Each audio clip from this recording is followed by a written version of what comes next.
Quiero en nombre del rector de la Universidad Andina, Enrique Ayala Mora, darles la bienvenida y agradecer su presencia en este conversatorio que en esta tarde nos convoca.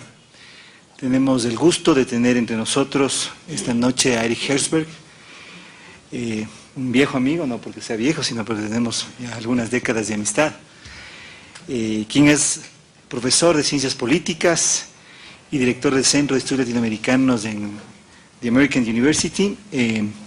Bueno, una persona que ha trabajado distintos temas de América Latina, economía política, política comparada, entre muchas publicaciones que Eric tiene. Así que para nosotros es un gusto enorme el que en esta noche nos acompañe, el poder conversar sobre un tema tan importante. Quiero agradecer a Wolf Gravendorf, quien ya habitualmente nos tiene acostumbrados a que por su gran iniciativa podamos tener ese tipo de conversaciones con visitantes tan informados y tan ilustres, y asimismo daré mi bienvenida al consejero político de la Embajada de República Dominicana y a todos ustedes, al general Jarrín, siempre por acompañarnos, y a ustedes, queridos amigos, profesores, estudiantes de la universidad y personas que nos visitan esta noche. Así que con eso, Eric, tienes la palabra. Muchísimas gracias, César. Muchísimas gracias también a la universidad y a Wolf Gravendorf por la invitación. Es un gran placer volver a Quito después de demasiados años. Creo que la última vez que estuve aquí fue precisamente en la UASPI, donde hicimos un seminario convocado por Pablo Andrade, mirando el estado de los estudios latinoamericanos, que es un tema que me ha preocupado e interesado desde hace mucho tiempo. En los últimos 5 años que me he encontrado en Washington por primera vez en mi carrera, casi inevitablemente me encuentro inmerso en el tema de las relaciones entre Estados Unidos y América Latina. Y ha sido, mi estancia ahí ha coincidido más o menos con la administración Obama, y en ese sentido he ido pensando y publicando algunos artículos sobre las lógicas que nos ayudan a explicar los altibajos que han habido en la relación entre Washington y América Latina a lo largo de estos años. Y entonces, esta ponencia lo que voy a hacer es tratar 3 fases en la relación entre la administración Obama y la región de América Latina. Y la manera en que lo voy a estructurar es mirando 3 cumbres de las Américas, ¿no? Y la primera cumbre tiene lugar en abril del 2009, o sea, son ni 3 meses después de que Obama llega a la Casa Blanca. La segunda tiene lugar 3 años después, en 2012, en Cartagena, Colombia, cuando ya la región ha tenido la oportunidad de ver cuál va a ser y cómo ha sido el comportamiento de la administración con respecto a la región. Y el último, por supuesto, fue este mismo mes, hace 3 semanas, ni 3 semanas, bueno, 3 semanas, en Panamá. Y yo creo que estas 3 ocasiones nos dan una ventana para mirar las dinámicas cambiantes a lo largo de este tiempo. Esto es la declaración de Obama en Trinidad y Tobago en abril del 2009. Y no lo voy a leer todo, los que ustedes que dominan el inglés lo voy a dejar ahí un tiempo, pero reconozco que Estados Unidos no siempre se ha comportado bien, pero yo les extiendo una promesa firme, personal, del Estado de Estados Unidos, de tener relación de reciprocidad e igualdad para trabajar de una forma concertada alrededor de temas de interés mutuo. E enfatiza esa cuestión de igualdad, esa cuestión de respeto entre pares, de horizontalidad, si uno quiere, ¿no? Y esa retórica, y por supuesto Obama es un señor que domina muy bien el lenguaje, fue muy exitoso, y si uno mira los transcriptos de ese evento, había aplausos muy entusiastas. Hay que darse cuenta que esto también viene después de 8 años del presidente Bush, ¿no? Entonces, esto crea un ambiente en la dinámica bilateral notable y muy prometedor y de optimismo. Sin embargo, 3 años después, quizás se acuerdan, cuando ocurre la próxima Cumbre de las Américas en Cartagena, Colombia, es un desastre para Obama. Le critican el tema Cuba, le critican el tema de la política antidrogas, le critican el tema de la migración, le critican Guantánamo, le critican que todavía están fluyendo las armas a través de la frontera con Texas y México. Hay, yo diría, impaciencia con cada elemento de la relación entre Washington y América Latina.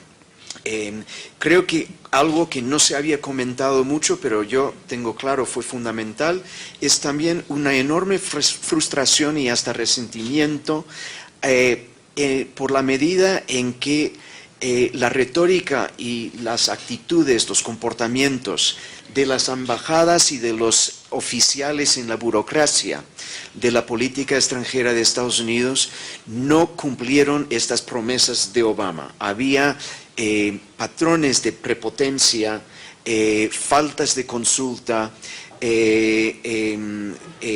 había gobiernos que rechazaron el hecho de que embajadores pensaban que tenían derechos de opinar sobre contiendas internas en sus dinámicas políticas, etc. Y en ese sentido, esa retórica contenida en las declaraciones de Obama ya no tenía credibilidad. Y en ese sentido, Obama llegó a ese cumbre y salió enormemente sorprendido. Él no entendía que la región estaba tan frustrado, que había tanto rechazo a su liderazgo y a las actitudes de su gobierno. Hizo un comentario en algún momento durante la cumbre de que yo no entiendo por qué estos países siguen con una lógica de Guerra Fría. Con lo cual algunos respondieron que usted es el único que tiene una dinámica con Cuba que es de Guerra Fría. Estamos diciendo concretamente, superamos esto ya. En el camino volviendo a Washington, me han dicho que en el avión, pero si no, unos días después, destituyó a su equipo asesor sobre América Latina por no haberle mantenido informado de que esto era el estado de las relaciones con la región. En los próximos meses la cosa tampoco mejoró. Había el caso Snowden, todas las revelaciones sobre espionaje, el espiar contra la presidenta de Brasil y el negar, prometer no seguir haciéndolo, el forzar que el avión de Evo Morales aterrizara en Europa porque había sospecha de que Snowden le estaba acompañando.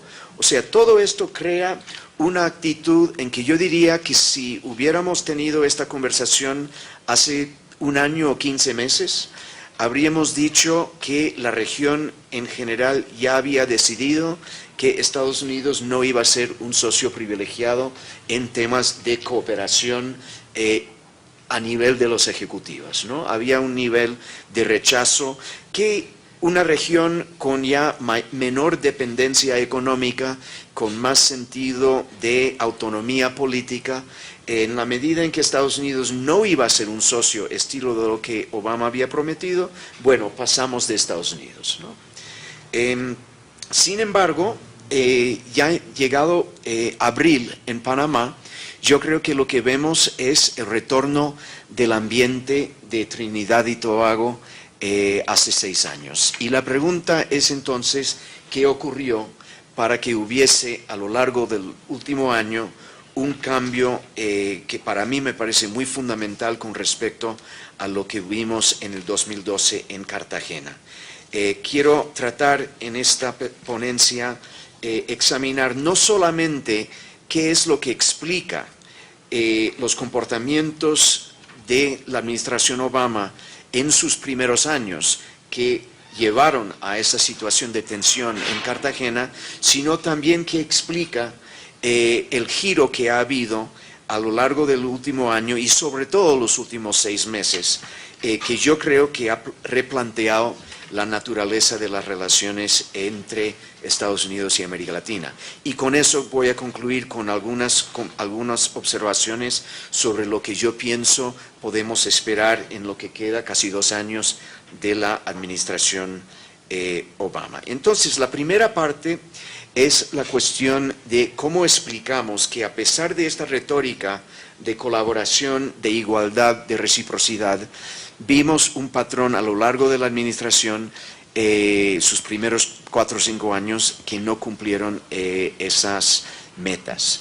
Y ahí voy a recurrir a un artículo que publiqué hace 2 años junto con Phil Brenner, un colega en American University, en que recurrimos a la literatura sobre foreign policy decision making y foreign policy, el proceso de elaboración e implementación de las políticas extranjeras en Estados Unidos. Y nosotros ahí citamos 4 factores que nos ayudan a entender el por qué la ejecutiva no produjo los cambios que quizás el presidente, y yo creo que seguramente el presidente sinceramente quería lograr. Y el primero tiene que ver con lo que nosotros llamamos economías de atención presidencial. Hay que acordarse de que los presidentes tienen muchas tareas sobre la mesa, ¿no? Y este presidente, más que cualquier, llegó a la Casa Blanca en medio de la mayor crisis económica desde la Gran Depresión. Una enorme amenaza de un colapso total de la economía estadounidense y mundial.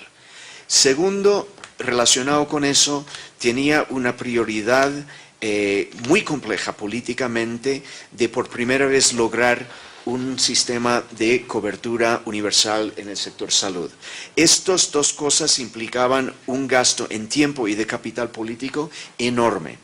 Y mientras tenía, sin embargo, que pensar en el ámbito extranjero, ahí le venían encima los temas del Próximo Oriente, que iba de una crisis a otra, que le confrontaba a su administración con un clima de urgencias constantes, y por otra parte su visión estratégica y la de sus asesores pasaba por el llamado giro por Asia, ¿no? Y eso fue la visión estratégica de largo plazo de esta administración, era desarrollar, aumentar los lazos, el dinamismo de la relación entre Estados Unidos y Asia, que por supuesto representa y representaba el motor más importante de la economía global en nuestra época.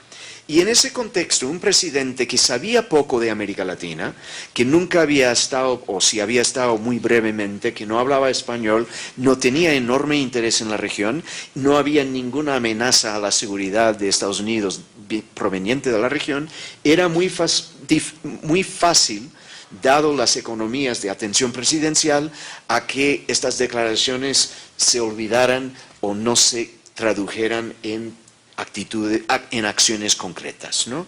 Entonces, esa cuestión de distracción ejecutiva es un factor que a nosotros nos ayuda a entender el que los cambios esperados no ocurrieran. El segundo tiene que ver con barreras institucionales en el sistema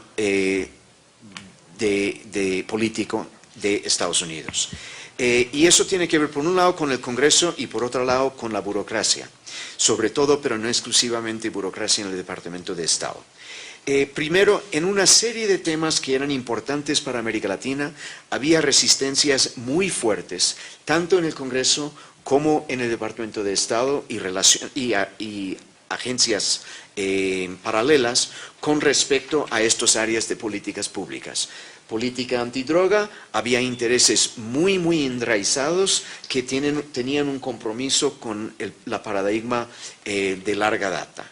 Tema Cuba, había tanto en la burocracia como especialmente en el Congreso sectores que tenían una postura muy militante en favor de una política de confrontación.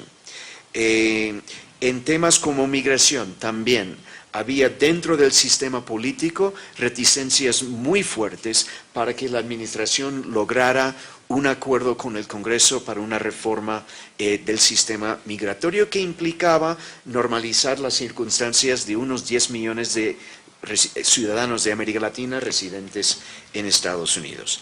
Y en otros temas que podrían haber sido la base de una política de negociación y colaboración entre iguales, que podrían ser innovaciones en el área de cambio climático, de energía, de infraestructura. En cada uno de ellos había reticencias muy importantes dentro de las otras partes del Estado más allá de la ejecutiva.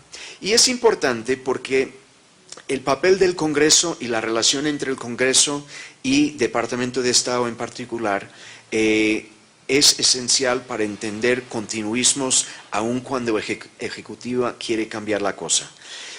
Una persona que aspira a ser embajador, lo cual requiere confirmación por el Senado, es una persona que tiene más temor al jefe del Comité de Asuntos Exteriores en el Senado que a un presidente para quien no es prioridad el tema Cuba, ¿no?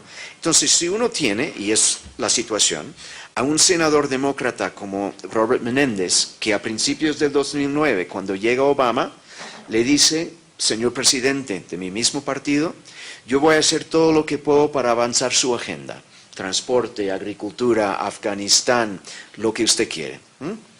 Si usted toca Cuba, los próximos 4 o 8 años yo me dedico a destrozarlo. Cualquier cosa de su agenda, yo lo voy a destruir, ¿no? Lo dice igual al burócrata del servicio extranjero que quiere que algún día sea embajador, ¿no? Si usted hace cualquier cosa para avanzar una política de normalización, usted nunca va a tener un trabajo que requiere la confirmación en el Senado, ¿no? Entonces hay que entender esa dinámica para entender por qué tanto el Congreso como la burocracia quizás no logra avanzar en la dirección articulada por parte de un presidente distraído por otros temas. Y eso lo podríamos extender al tema antinarcotráfico, etcétera, etcétera. Pero el caso Cuba es el más llamativo por el papel de Menéndez. Otro factor institucional tenía que ver con que la administración no tenía en mente una nueva cohorte de especialistas en América Latina para introducir, para desarrollar un camino nuevo, sino que contaron con gente que habían estado en el aparato de policy making desde hace largo tiempo, muchos de ellos desde la administración Clinton, y el instinto de esa gente era retomar los caminos que habían tomado anteriormente en los 90. Cuando la administración trajo nuevas ideas, gente que desestabilizaba los conventional wisdoms del aparato de política extranjera, no era en el área de América Latina. Expendieron ese capital político en otras áreas que eran de mayor prioridad. Y entonces tenías un cohorte de administradores y de tomadores de decisiones políticas que tenía un sesgo muy conservador. Finalmente, había un imbalance que se traducía en ámbitos institucionales entre los que abogaban dentro de la sociedad en Estados Unidos para un cambio en la relación con América Latina y los que querían continuidad. Los que querían, por ejemplo, ver un cambio en la política con Cuba no era gente que tenía presencia importante en las instituciones y especialmente en campañas electorales, mientras que los que sí querían que la política quedara en una postura de confrontación era gente que reunía mucha plata para campañas electorales. Y eso implicaba unos incentivos institucionales, concretamente campañas electorales, que militaba para que no hubiese cambios, porque esos cambios costarían dinero serio a representantes de ambos partidos. Y constituía un desincentivo para la Casa Blanca a buscar esa pelea, ¿no? Entonces era otro factor que facilitaba la continuidad.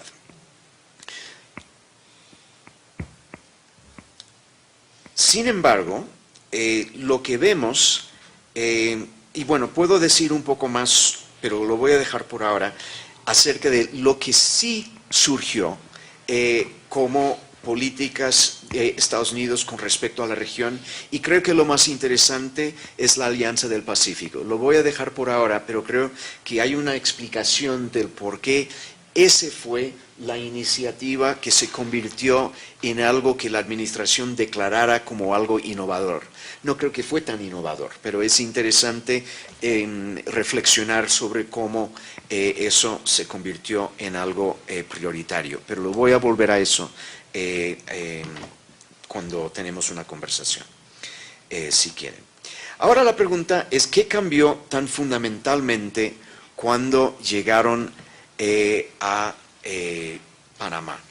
Y aquí les presento unos comentarios del secretario de Estado Kerry que hizo a finales del 2013, en noviembre de 2013, en la OEA, en que declaró con lenguaje muy parecido a lo de Obama en 2009, el compromiso de Estados Unidos hacia una política de colaboración entre iguales, y usó como su ejemplo el final de la doctrina Monroe, que Estados Unidos reconocía, y fíjense, a finales del 2013, que había terminado la doctrina Monroe. Y si uno mira las declaraciones oficiales por parte del Departamento de Estado en esas fechas, eran muy congratulatorios, digamos, celebratorios de este gran paso en adelante tomado. Y yo viendo eso me acuerdo de cuán impresionado estuve por el hecho de que el Departamento de Estado no supiera que América Latina ya sabía que se había terminado la doctrina de Monroe y que hasta el estar ahí declarándolo a estas alturas de finales del 13 fue confirmación de la medida en que el Departamento de Estado no entendía la nueva panorama, ¿no?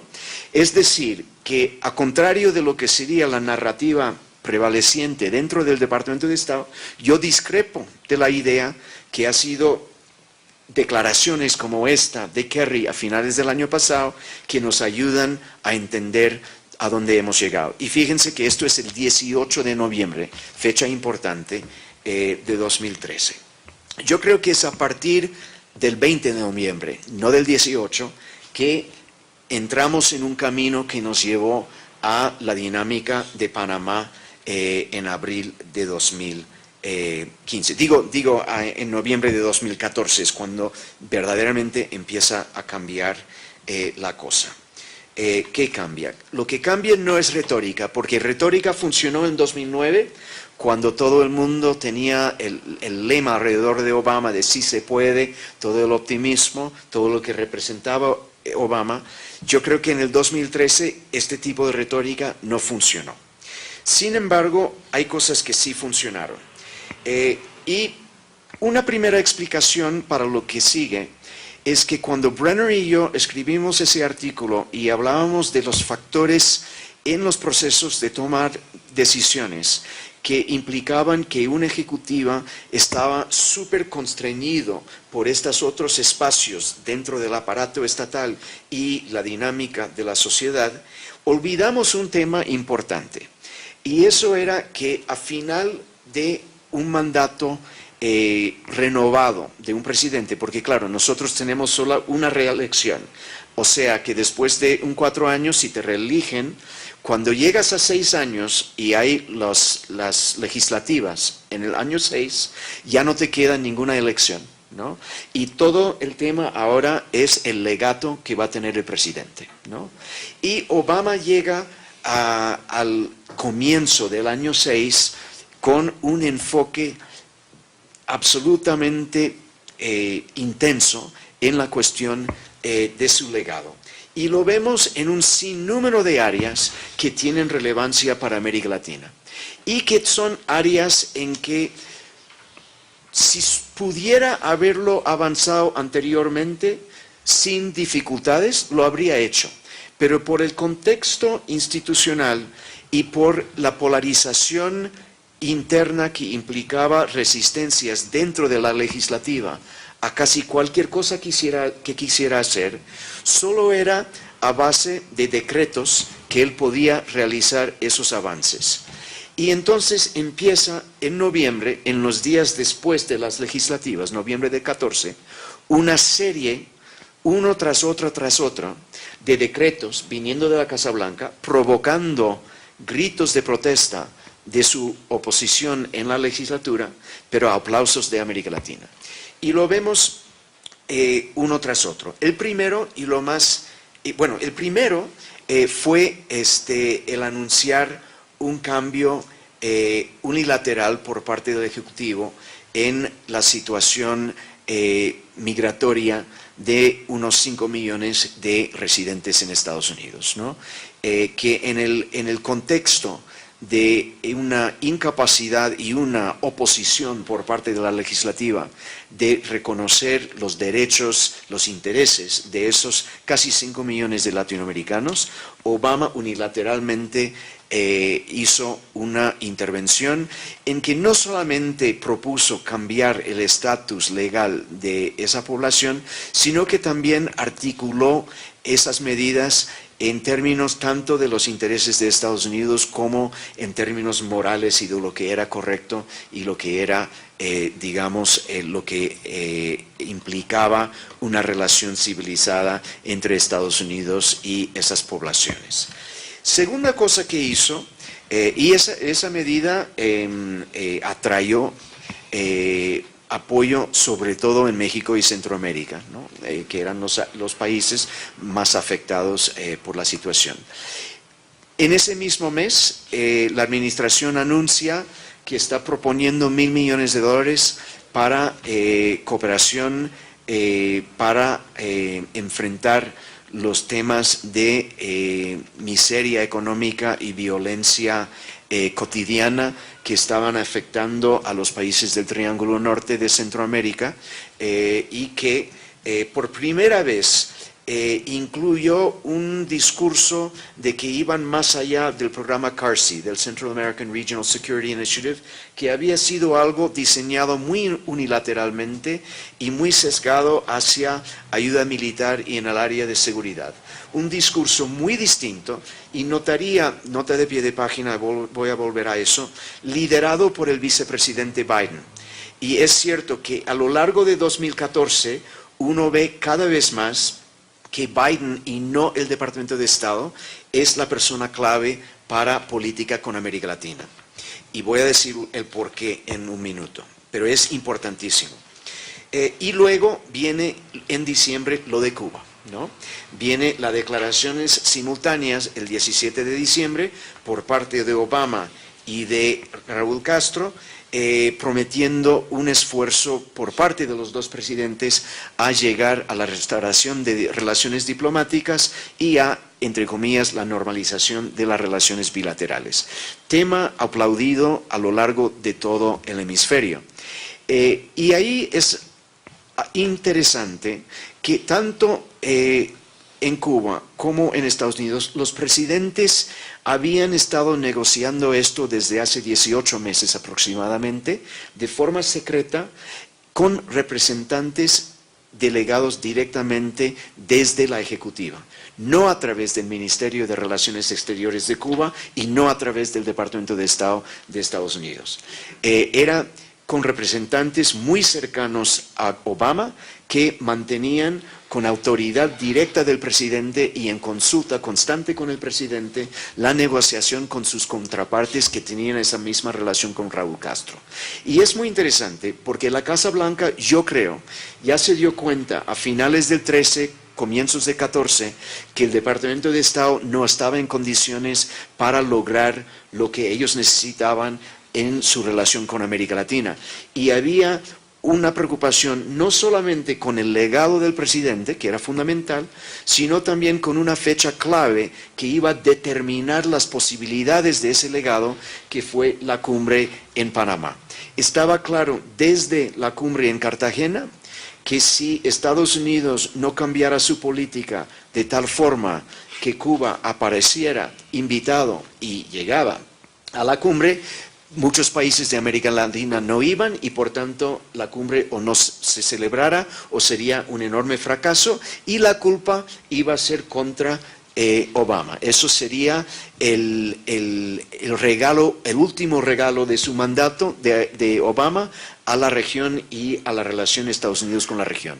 Está claro para mí que después de Cartagena y ya enfocado en el año 13, Obama entendía que no podía llegar a principios del 15 con ese problema, porque eso iba a tachar su legato históricamente. Y entonces es ya comenzando 14 que empiezas a ver a Biden y representantes de la Casa Blanca tomar las riendas en los temas de Cuba, en los temas de migración, y es más, uno va viendo ahora, entrando en el 2015, nuevas iniciativas en cooperación alrededor de cambio climático, posiblemente, sobre todo con el Caribe, en cooperación energética.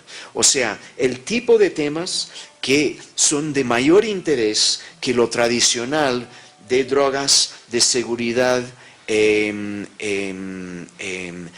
de declaraciones de Estados Unidos sobre dinámicas internas en los órdenes políticos en los diversos países, etc. Y yo creo que eso, más como ya mencioné, la relación, las interacciones con los presidentes de Centroamérica y las promesas de $1.000 millones que se designarían a base de unos procesos consultativos, a diferencia de lo que fue en Carsi, creo que ha sido muy importante. Es interesante notar que Hugo Chávez, durante su presidencia, proporcionó más ayuda bilateral a Centroamérica y el Caribe que Estados Unidos durante todo ese periodo, ¿no? Y es más, como me han mencionado dos embajadores de Centroamérica, en ese mismo periodo, los centroamericanos de Honduras y El Salvador, que son como 300,000 o 400,000 en Estados Unidos, que tienen un estatus migratorio que se llama Temporary Protected Status, o sea que tienen transitoriamente protección a base de que había desastres naturales en estos países. El huracán Mitch en 98 en Honduras y Nicaragua, y en 2001 terremoto en El Salvador. Entonces hay centenares de miles ciudadanos de esos países que viven desde ese entonces en Estados Unidos, y cada 2 meses tienen que renovar su estatus con el Departamento de Seguridad de la Patria, Homeland Security. Y cada 2 años pagan $500 para que el ministerio confirme que no tienen antecedentes criminales, etcétera, etcétera. Y como me comentaron los embajadores, esas tasas que pagan los obreros salvadoreños y hondureños al tesorero de Estados Unidos también exceden la totalidad de la ayuda en cooperación bilateral durante ese periodo, ¿no? Entonces, ese tipo de dinámica creaba un resentimiento, creo que se está intentando y con éxito disminuir y reconstruir una relación a base de las lógicas de reciprocidad que prometieron Obama en el 09 y Kerry ya en el 13, y que fueron enfatizados en la cumbre en Panamá, donde las reacciones a las intervenciones de Obama, desde de Raúl Castro como de Dilma Rousseff, fueron casi unánimemente positivos y de un espíritu que yo creo reflejaba lo que quería la administración. Nota de pie de página: había a último momento una amenaza a esa dinámica de colaboración en la cumbre, que fue unas declaraciones hechas por el Departamento de Estado con respecto a Venezuela, cuando semanas antes de la cumbre declararon a Venezuela como amenaza a la seguridad nacional de Estados Unidos, lo cual era necesario para introducir sanciones contra una serie de oficiales en Venezuela a base de o violaciones de derechos humanos o corrupción de diversos tipos. El Departamento de Estado estaba enfrentando tanta presión de sectores del Congreso y de sectores de la burocracia de carrera que no pudo resistir decir: introducimos sanciones, a pesar de que la Casa Blanca no quería y que líderes de los países de América Latina, incluyendo más o menos aliados con Estados Unidos, dijeron no lo hagan. Lo hicieron, para hacerlo tenían que hacer esa declaración y ¿qué pasa? Puso en peligro toda la dinámica de la cumbre, ¿no? La administración envió a Thomas Shannon, su diplomático más capaz en América Latina, para ir a Venezuela y para comunicar con los presidentes de varios países, incluyendo Brasil y Colombia, que por favor entiendan, esto fue un error nuestro, que no lleguemos a Panamá y convertimos esto en el tema.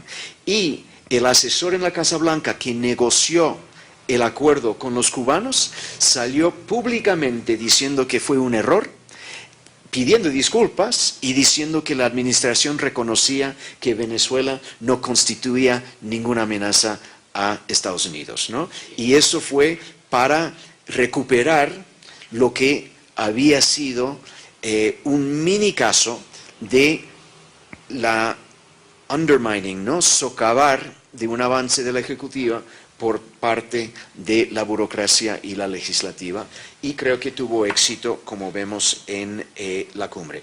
Concluyo con unas reflexiones sobre los próximos 2 años y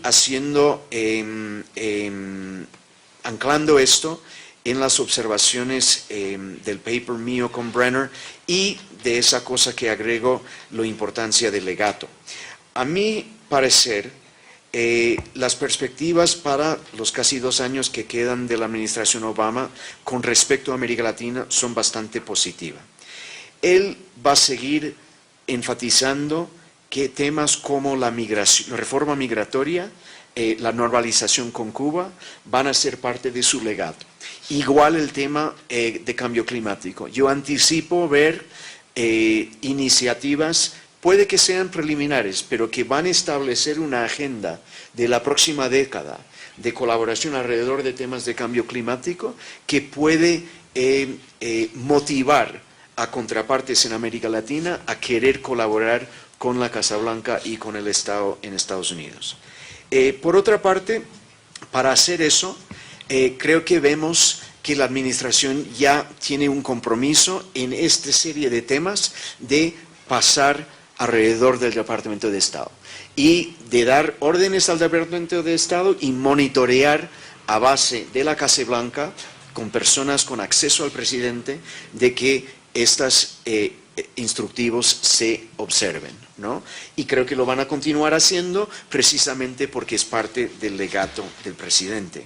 Y por otra parte, yo creo que se están dando cuenta ya como que entramos en otro ciclo electoral que construir alianzas es muy importante. Cambió el tema Cuba por muchos motivos, pero en parte porque ya por primera vez hay redes de recaudación de dinero para campañas que están entrando por el tema Cuba. Eso se convierte en importante cuando esperamos las elecciones de 2016. Más importante, Obama está pensando en los clivajes demográficos fundamentales que van a definir las lógicas partidistas en Estados Unidos para las próximas décadas. Y estamos en una situación donde él recibió casi 75% del voto latino en el 2012 y está creando una dinámica en que los republicanos van a ir a la campaña de 2016 haciendo prioridad lograr órdenes judiciales para deportar a los 11 millones de personas, ¿no? Y Obama entiende eso y les va a dejar cometer el suicidio, ¿no? Y es políticamente muy inteligente y lo ve. Y claro, para su sucesor, Hillary, le da un terreno para construir una agenda que promete seguir por esos caminos, porque esos caminos son partes de la alianza que están intentando construir para mantener mayorías, por lo menos a nivel de la ejecutiva, y marginalizar permanentemente al Partido Republicano de la Casa Blanca, ¿no? Y entonces yo creo que ahí hay una lógica política. Termino el tema Alianza del Pacífico. Ahí también, dejando a lado lo que uno opina sobre esa política, también tiene que ver con una visión de largo plazo del legato del presidente y uno que Hillary también va a asumir. ¿no? Y se puede trazarlo a una larga tradición en el mainstream del pensamiento estadounidense sobre el desarrollo económico, tanto nacional como en el sur, en este caso América Latina, que sugiere que la integración en las redes globales de comercio y de redes productivas es un positivo para todo, es un juego de suma positivo. Ellos se han dado cuenta que hay sectores en América Latina que no están de acuerdo, pero el cambio ahora con respecto a hace 2 años es que no van a ir ahí a dar conferencias condenando a América Latina por no entender. Lo que van a hacer es decidir bien. Tenemos lo que llamaron durante Bush un coalition of the willing, ¿no?